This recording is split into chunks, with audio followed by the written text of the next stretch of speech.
दोस्तों, हमारी आज की कहानी एक बाप की जिंदगी पर आधारित है, जिसको सुनकर हर वो आंख रो पड़े जो वाकई अपने माँ बाप से मोहब्बत करती है।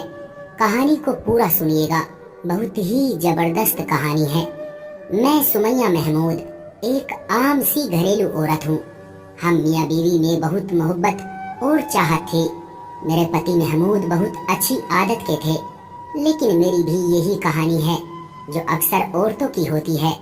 शादी के बाद ऊपर तले के 3 बच्चों के साथ घर की जिम्मेदारी और महमूद साहब की कम सैलरी पर गुजर बसर करना मेरे लिए बड़ा मुश्किल काम था, जबकि कोई घरेलू मददगार भी न था। ऐसे हालात से मेरी तरह और भी बहुत सी औरतें गुजरती होंगी, लेकिन जो किस्सा मेरे साथ पेश आया उसने मेरी जिंदगी बदल के रख दी। ये उन दिनों की बात है जब मेरी शादी के 6 साल बीत गए थे। हर बार ऊपर वाले ने सिर्फ बेटियां ही दी थी, लेकिन तीनों बेटियों में बस डेढ़ साल का ही फर्क था। मैं उन्हें ठीक से संभाल भी नहीं पाती थी। महमूद का छोटा सा घर, कम सैलरी, न कोई नौकर न चाकर, छोटे छोटे बच्चों के साथ मुझ अकेली से घर के कामकाज संभाले नहीं संभलते थे। महमूद भी अपने माँ बाप की इकलौती ही औलाद थे, लेकिन उनके बाबा मेरी शादी से चंद साल पहले ही गुजर चुके थे और मेरी सास मेरी शादी के 1 साल बाद ही चल बसी थी। एक अकेली औरत के लिए कठिनाइयों से भरा ये समय बड़ा मुश्किल होता है। हालांकि महमूद साहब सुबह नाश्ता बनाने में मेरी मदद करते थे, लेकिन जब वो अपने ऑफिस चले जाते तो मेरा पूरा दिन घनचक्कर बने गुजरता था। दिन बड़ी मुश्किल से गुजर रहे थे। घर पर मेरे अलावा कोई नहीं था जो मेरी बात सुनता। महमूद शाम को घर लौटते तो वो भी आते ही बच्चों में लग जाते थे और रात का खाना खाते ही हम दोनों अपनी जिम्मेदारियों से इस कदर थके मांदे होते कि लेटते ही सो जाते थे। एक तो बच्चों की थका देने वाली जिम्मेदारी, उस पर घर की सफाई सुथराई, खानादारी, ये दिन मुझ पर बड़े कठिन गुजर रहे थे। लेकिन फिर एक दिन महमूद एक बड़ी सी उम्र के शख्स को अपने साथ घर में ले आए और फिर मुझसे बोले कि लो बेगम साहिबा, तुम्हारा मसला ऊपर वाले ने हल करवा दिया है।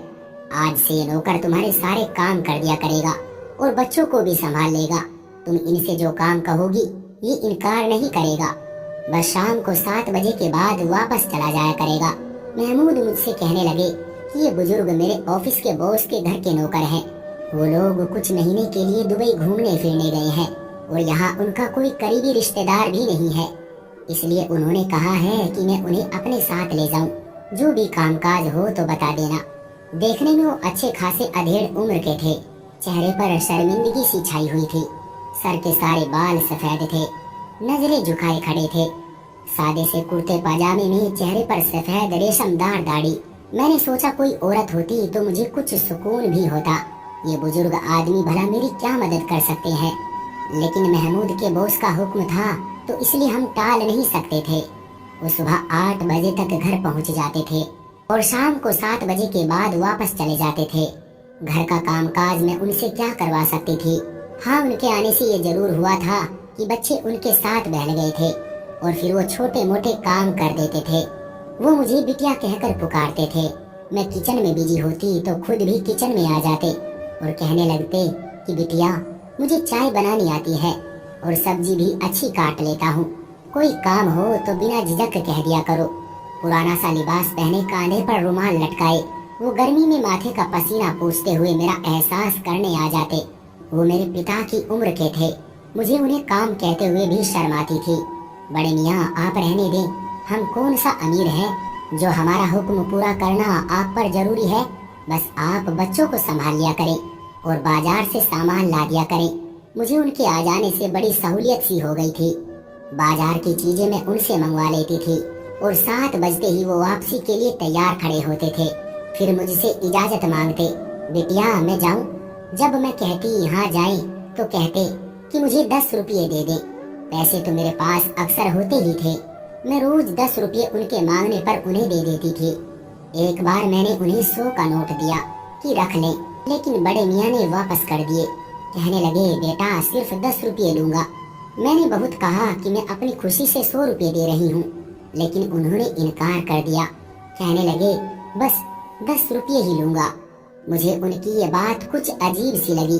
2 महीने गुजर गए थे, इसलिए मैं अब उन बड़े मियाँ से अच्छी खासी घुल मिल गई थी। किचन में जब मैं खाना बना रही होती तो बर्तन धोने लगते और कभी सब्जी बना देते। मैं अब उनकी मौजूदगी में भी किचन में काम करने लगी थी। वो मुझसे बच्चों के बारे में बात कर लेते थे। कभी सब्जी काटते हुए खाने की रेसिपी पूछने लगते। मुझे अब उनसे हिचकिचाहट सी महसूस नहीं होती थी। एक बार मैंने उनसे उनके घर वालों के बारे में पूछा तो एकदम से उनके चेहरे की मुस्कुराहट गायब हो गई थी। चेहरा टेढ़ा सा होने लगा और फिर मुझे गुस्से से देखने लगे। पहली बार मुझे उनसे डर सा महसूस हुआ था। मैं उनसे नजरें चुरा गई, लेकिन उन्होंने मुझे कोई जवाब नहीं दिया। बस मैं खामोशी से किचन से बाहर निकल गई। पहले तो मैंने सोचा कि मुझे क्या पड़ी थी कि उनसे उनके घर वालों के बारे में पूछूं। बेहतर है कि अपने काम से काम रखूं। खैर, अगले दिन उनका व्यवहार पहले जैसा था। फिर बातों ही बातों में वो अपने मालिक के किस्से सुनाने लगते, उनके बच्चों का जिक्र करने लगते। बिटिया, क्या बताऊं, असलम साहब आदत के बहुत अच्छे हैं, मेरा बहुत ख्याल रखते हैं। असलम साहब के बच्चे अगर कभी चिढ़ जाएं तो ही बदतमीजी कर जाते हैं, वरना तो ठीक से बात करते ही हैं। बड़े मियाँ, असलम साहब की बीवी का तो कभी आपने जिक्र ही नहीं किया, वो कैसी है? मैं किचन में सलाद काटते हुए पूछने लगी। वो भी वही बैठे थे। एक ठंडी गहरी सांस ली, फिर कहने लगे, मिजाज की तेज है लेकिन अच्छी है। अब क्या करें, नौकर हैं तो नखरा क्या, हमें तो बस काम से मतलब है। वो लापरवाही दिखाने लगे। बड़े मियाँ, असलम साहब आपको तनख्वाह क्या देते हैं? मैंने सलाद प्लेट में सजाते हुए पूछा। वो कुछ पल के लिए मुझे गौर से देखने लगे। चेहरे का रंग फिर से बदल गया और इस बार भी उन्होंने कोई जवाब नहीं दिया, बस बात को टाल गए। मैं जरा बच्चों को देख लूं, ये कहकर वो किचन से बाहर निकल गए। एक बार वो बर्तन धो रहे थे। गर्मियां अपने जोबन पर थी, इसलिए उन्होंने अपनी आस्तीनें ऊपर को चढ़ा ली। आटा गूंद रही थी। जब मेरी नजर उनके हाथ पर पड़ी तो गहरे गहरे जख्मों के निशान थे। लग रहा था कि जैसे बुरी तरह से हाथ जला हो। बड़े मियाँ, ये कैसे जला था? वो ये सुनकर हड़बड़ा से गए। मेरा उनके हाथ को देखकर दिल दहल गया था। हड़बड़ाहट के मारे उनके हाथ से प्लेट छूटकर सिंक में गिर गई। फिर उन्होंने जल्दी से अपनी आस्तीनें नीचे की और फिर से बर्तन धोने लगे, लेकिन चेहरे पर एक घटा सी छाई हुई थी। न जाने क्यों मुझे उन पर कुछ शक सा होने लगा था। शाम के 7 बजते ही उन्हें बस वापसी की जल्दी होती थी। कई बार महमूद ने उनसे कहा भी था कि हमारे घर में एक कमरा मेहमानों के लिए खाली है, आप वहाँ आराम कर लिया करें या कुछ देर और रुक जाएं। लेकिन नहीं, वो यूं जल्दबाजी दिखाते जैसे कोई उनका इंतजार कर रहा हो। एक बार खुद ही बातों बातों में वो अपनी बीवी का जिक्र करने लगे। बड़ा ख्याल रखती है वो, जैसे तुम महमूद मियाँ का रखती हो। अल्लाह तुम दोनों की जोड़ी सलामत रखे, जुग जुग जियो, सदा सलामत रहो। बड़े मियाँ, आपको बड़ी अम्मा से बड़ी मोहब्बत है, तभी तो 7 बजते ही आपको जाने की जल्दी होती है। वो इंतजार में रहती होगी। मेरी बात पर एक उलझन सी उनके चेहरे पर छा गई। किसी गहरी सोच में डूब कर बोले, ठीक कहती हो बिटिया, मेरे इंतजार में ही होती है। मैं जरा भी लेट हो जाऊं तो दरवाजे पर फिक्रमंदी से खड़ी राह तकने लगती है। घर जाता हूं तो उसके पास बैठता हूं। पोते पोतिया आकर गले लग जाते हैं, हाथ चूमते हैं। दादा अब्बा कहकर मेरे दाएं बाएं बैठ जाते हैं। बहू आकर सर पर प्यार लेती है, पानी का गिलास पेश करती है, कहती है, अब्बा मियाँ खाना गर्म है, कहीं तो लगा दूं। लेकिन एक तुम हो कि खाना खिलाए बिना जाने ही नहीं देती। मुझे उसे रोज इनकार करते हुए शर्म आती है। वो मेरे सर पर हाथ रखते हुए बोले, जैसे कोई बेटी से लाड़ में कहता हो। फिर रात को बेटा घंटों टांगे दबाता रहता है।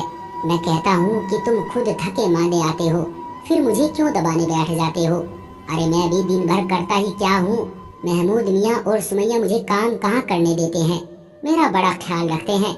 लेकिन कहता है, अब्बा मियाँ जब तक आपकी सेवा ना कर लूं तो मुझे नींद नहीं आती। मैं उनकी बातें सुनकर कहीं खो सी गई थी और सोचने लगी कि बड़ी अच्छी नेक औलाद है जो माँ बाप की इतनी सेवा करती है। फिर बड़े मियाँ बोले, असलम की माँ जब तक दिन भर की सारी बातें मुझे न बता ले उसे कहाँ चैन पड़ता है। बस उसकी बातें ही खत्म नहीं होती कि मेरी आंख लग जाती है। ये कहकर वो हंसने लगे। मैं कहता हूँ, उम्र गुजर गई जमीला, पर तुम्हारी मोहब्बत अब भी वैसी ही है। फिर वो बड़े मियाँ मुस्कुराते हुए आंखों में आई नमी साफ करने लगे, जो शायद उनकी हंसने से आंखों में भर आई थी। असल मोहब्बत तो बड़े मियाँ वही है जो बड़ी अम्मा आपसे करती है। औरत की मोहब्बत कहाँ पुरानी होती है, वो तो वक्त गुजरने के साथ साथ और भी ज्यादा मजबूत होती चली जाती है। मेरी बात पर वो मुझे गौर से देखने लगे। तुम बिल्कुल जमीला की तरह बातें करती हो। सोचता हूँ अगर मेरी कोई बेटी होती तो बिल्कुल तुम जैसी होती। वो मुस्कुराते हुए बोले, आप नौकरी क्यों करते हैं बड़े मियाँ? मेरे सवाल पर वो फिर से रुख बदल गए थे। अजीब सा मिजाज था उनका। कभी बात करने पर आते तो कई घंटों तक अपने घर वालों के किस्से सुनाते रहते थे। कभी किसी सवाल पर बिना जवाब दिए ही उठकर चले जाते। अब भी बिना जवाब दिए ही उठकर चले गए थे।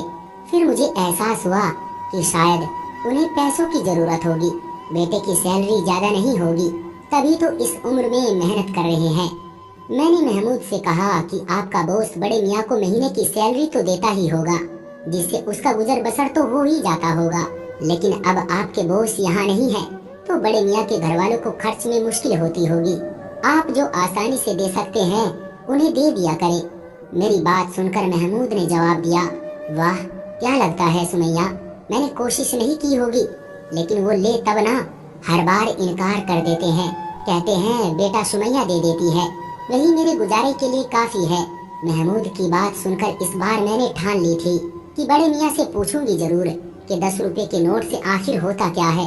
अगले रोज मैंने बड़े मियाँ को 10 का नोट देते हुए पूछ ही लिया कि 10 के नोट से उन्हें मिलता क्या है। इस बार वो खामोशी से बाहर नहीं गए थे, बल्कि मुझसे कहने लगे, मेरे घर आना और सब अपनी आंखों से देख लेना। अगले दिन जब मैं उनके घर गई तो मेरे पांव तले से जमीन निकल गई। मैं और महमूद दोनों ही बड़े मियाँ के साथ उनके घर गए थे। एक पुराना सा इलाका था, छोटी छोटी गलियां थी, तंग सा माहौल था। एक गली में दाखिल होते ही 2-4 घरों के बाद गली बंद थी। आखिरी मकान के सामने हम बड़े मियाँ के साथ खड़े हो गए, लेकिन दरवाजा बंद नहीं था, हल्के से धक्के से ही खुल गया था। मैंने और महमूद ने एक दूसरे को हैरत से देखा। फिर हम अंदर दाखिल हो गए। घर बिल्कुल वीरान था। घर के अंदर दाखिल होते ही बड़ा सा आंगन था और सामने 3 कमरे थे। हर कमरे के 2 लकड़ी के दरवाजे थे। आंगन में लगे पेड़ सूख चुके थे। हर चीज मिट्टी का ढेर थी। आंगन के एक कोने में एक कब्र देखकर मेरे पैरों तले से जमीन खिसक गई थी, जिसकी मिट्टी गिरी हुई थी। घर में कोई और मौजूद नहीं था, वीरानी का राज था। बड़े मियाँ की चारपाई भी उस कब्र के बाईं तरफ बिछी हुई थी। करीब ही मिट्टी का घड़ा रखा हुआ था और उस पर स्टील का गिलास जो उल्टा रखा था। बड़े मियाँ सबसे पहले उस कब्र पर गए। जमीला देखो तो सही, कौन आया है? अरे तुम्हें बताया तो था कि बिटिया आने की जिद कर रही है। बहाने बहाने से तुम सबका पूछती है, इसलिए इस बार साथ ले आया। मेरे कदम तो ये सब देखकर वही जम गए थे। महमूद की हालत भी मुझसे कुछ अलग न थी। बड़े मियाँ ने अपनी जेब से अगरबत्ती निकाली और माचिस से जलाकर कब्र पर लगा दी। फिर पलटकर हमें देखने लगे। तुम दोनों क्यों रुक गए? अरे आओ ना, तुम पूछती हो कि मैं 10 रुपये क्यों लेता हूँ। जमीला को अगरबत्ती की खुशबू बड़ी पसंद है, इसलिए उसके लिए ले आता हूँ। खुश हो जाती है बेचारी। चलो तुम्हें अपनी बहू से मिलवाता हूँ, बावर्ची खाने में होगी। वो मेरे लिए खाना तैयार करके रखती है कि अब्बा मियाँ को आते ही भूख लगी होगी। ये कहकर वो मेरे पास आए, मेरा हाथ थामकर अपने बावर्ची खाने में ले गए, जहाँ की हालत भी बाकी घर जैसी ही थी। खाली बावर्ची खाना था, चंद स्टील के बर्तन थे, वो भी मिट्टी से सने हुए। मुझे लगा शायद उनकी फैमिली किसी हादसे का शिकार हो गई है। सभी शायद दुनिया छोड़ चुके हैं, इसलिए ही बड़े मियाँ तन्हाई का शिकार हैं। उसी से बचने के लिए बिना सैलरी के काम करते हैं। फिर वो मुझे और महमूद को अपने बेटे के कमरे में ले गए। हालांकि कमरे में कोई नहीं था, लेकिन दीवार पर लगी तस्वीर देखकर महमूद और मेरे होश उड़ गए थे। खौफ की नजर से हमने बड़े मियाँ को देखा था। तस्वीर में बड़े मियाँ अपने बेटे और बहू के साथ खड़े मुस्कुरा रहे थे। बेटा जवान 21-22 साल का लग रहा था और बहू शायद 19-20 साल की होगी। महमूद की आंखें फैली हुई थी। ये तो असलम सर है। महमूद ने तस्वीर के सामने उस नौजवान की तरफ उंगली उठाकर हैरत से कहा। उनके मुंह से ये सुनकर अब मैं सुन्न सी होकर रह गई थी। मैंने आज तक महमूद के बॉस को नहीं देखा था, बस जिक्र ही सुना था। बड़े मियाँ आप असलम सर के बाबा हैं? महमूद की आवाज हैरत के मारे कांपते हुए निकल रही थी। बड़े मियाँ की आंखों से आंसू जारी हो गए। नहीं बेटा, मैं तो उसका नौकर हूँ। अब वो फूट फूट कर रोने लगे थे। महमूद ने आगे बढ़कर उन्हें अपने साथ लगा लिया। अब वो महमूद के गले लगकर फूट फूट कर रो रहे थे। मेरी आंखें सब देखकर पथरा सी गई थी। मेरा घर बार, मेरा सब कुछ बर्बाद हो गया है बेटा। मैं तो आज तक ये नहीं समझ पाया कि मेरा कसूर क्या था। मैंने तो हमेशा अपने माँ बाप की सेवा की थी। बेटे की अच्छी परवरिश की खातिर, उसे अच्छी शिक्षा दिलवाने की खातिर खुद पर नींद चैन सब हराम कर लिया था। शुरू से ही मैं रफी साहब के घर नौकर था। उस वक्त मुझे रोज 10 रुपए तनख्वाह के मिलते थे। उससे मेरा घर अच्छा चल रहा था। मेरी ड्यूटी रात 8 बजे तक की थी। असलम छोटा था। मेरी बीवी पूरा दिन घर में मेरे माँ बाप की सेवा में गुजार देती थी। कभी इतनी हिम्मत भी नहीं कर पाई कि मेरी माँ के किसी काम को इनकार करती या मेरे बाप को आंख उठाकर देखती। बस सर झुकाए दिन रात सास ससुर की सेवा में गुजार दिए। मैं 9 बजे तक घर लौटता था, अपने बाबा की टांगे दबाकर। माँ की दिल की बातें और शिकवे सुनकर बीवी के पास जाने की बारी आती थी। बस वही 1-2 घंटे की हमारी अपनी जिंदगी थी। हम हंसते थे, बातें करते थे। असलम की पैदाइश के बाद हमने खुद को पूरी तरह से बदल लिया था।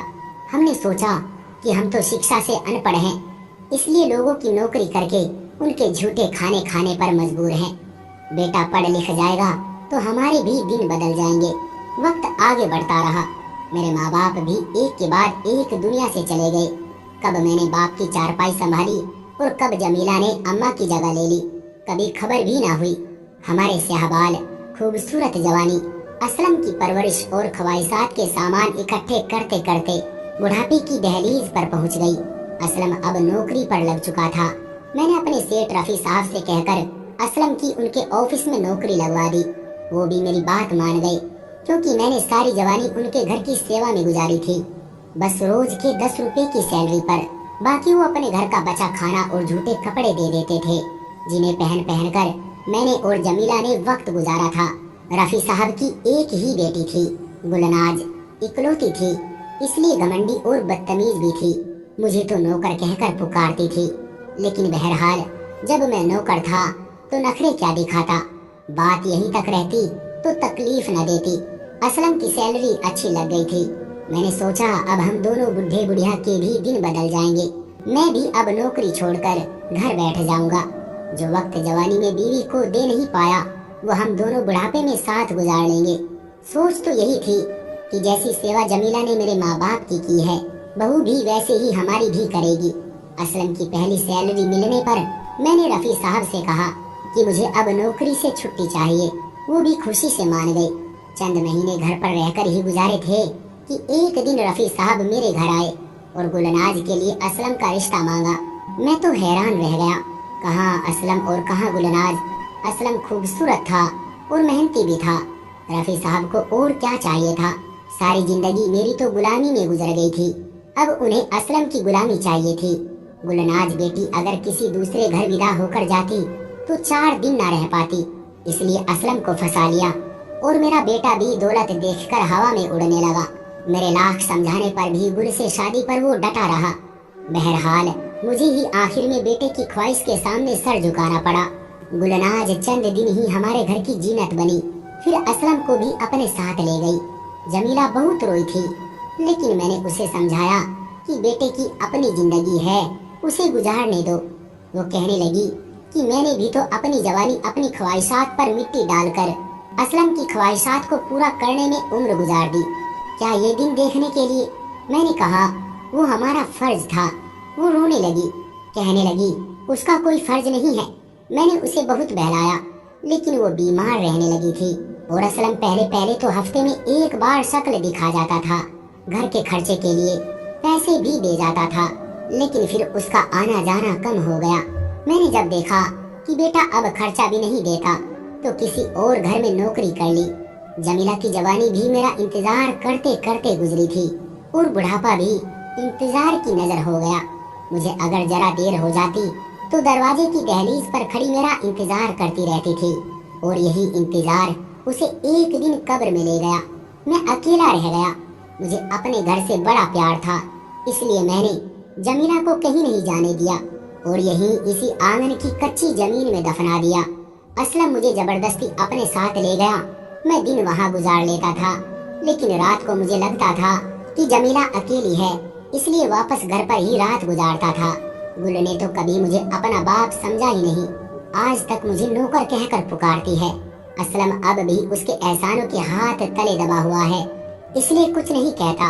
बच्चे भी माँ के नक्शे कदम पर चल निकले हैं, इसलिए मेरी हैसियत उस घर में वही है जो पहले होती थी। अब भी मैं वहाँ नौकरी करता हूँ, बस फर्क ये है कि अब रफी साहब के बजाय 10 रुपये नौकरी के गुल से बड़े हक से मांगता हूँ, क्योंकि वो मेरी मेहनत की कमाई होती है। जमीला को अगरबत्ती की खुशबू बहुत पसंद है, इसलिए 10 रुपये की अगरबत्ती ले आता हूँ। सोचता हूँ सारी जिंदगी जिस औलाद की ख्वाहिश पूरी करते करते गुजार दी, उसके पास 2 घड़ी मुझे देने के लिए नहीं है। यहाँ तक कि वो शर्म के मारे मेहमानों के सामने भी मुझे नौकर कहकर पुकारता है। मुझे दुख नहीं होता, क्योंकि जिंदगी नौकरी करते ही गुजरी है, फिर नौकर कहलाने में कहाँ की शर्म। अब जमीला को वक्त देने का वक्त आया तो उसका वक्त पूरा हो चुका है, लेकिन फिर भी उसके पास बैठता हूँ, बातें करता हूँ। अपनी जिंदगी से कोई शिकायत नहीं मुझे। बड़े मियाँ की बातें हम दोनों मियाँ बीवी ने आंसू बहाते हुए सुनी थी। रो रो कर मेरी हिचकी बंध गई थी। ये कैसा जुल्म था और कैसी अंधेर नगरी थी। इतने बड़े घर में नौकरों की कौन सी कमी थी जो एक ससुर की सेवा नहीं की जा सकती थी। दोस्तों, ये कहानी कोई नई नहीं है, बहुत से घरों में यही तो हो रहा है। कई माँ बाप के साथ औलाद ऐसे ही जालिमों की तरह सलूक करती है। तो दोस्तों, उम्मीद करते हैं हमारी आज की कहानी भी आपको पसंद आई होगी। आपका क्या कहना है इस कहानी के बारे में, कमेंट करके हमें जरूर बताएं। वीडियो को लाइक कर दीजिए और इसी तरह की कहानियां लगातार देखने के लिए चैनल को सब्सक्राइब करके घंटी को दबाकर ऑल पर सेट कर लीजिए, ताकि आने वाली वीडियो का नोटिफिकेशन आपके पास तुरंत पहुंचे। मैं मिलता हूं आपसे अगली वीडियो में, तब तक के लिए धन्यवाद।